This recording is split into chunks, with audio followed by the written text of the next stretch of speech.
Ano sa tingin mo ang problema ng bike na yan? Hindi aligned ang ano? Hindi aligned ang gulong? Anong problema ng bike mo? Bakit mo kinukumpuni? Tingnan mo yung ilalim. Tingnan mo yung ilalim. Tingnan mo yung ilalim. Yung ilalim ng bike. Baka may problema yung ilalim ng bike. Kaya nakahiga pa siya para lang silip-silipin niya yung bike niya. Patingin nga. Patingin nga. Yan, oh, yan, oh. Yan, yan naman. Babe, tingnan mo, babe. Yan, yan. Ano sa tingin mo sira ng bike mo? Pare, ha? Ano, Chong? Tingnan mo. Ano yung sira ng bike na yan? Dito, Ha? babe, dito, lapit, babe, lapit. Lapit. Sa may bike mo, sa ilalim. Yan. Doon, oh, may sira doon, oh. Sige, ito. Bukpukin mo nga yung sira, anak. Sige.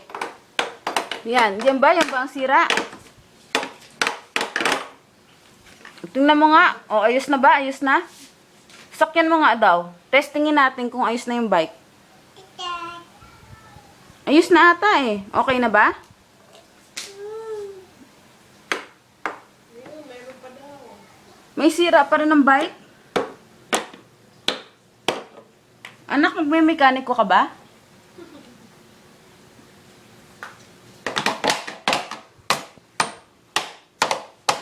Auto mechanic. Oo.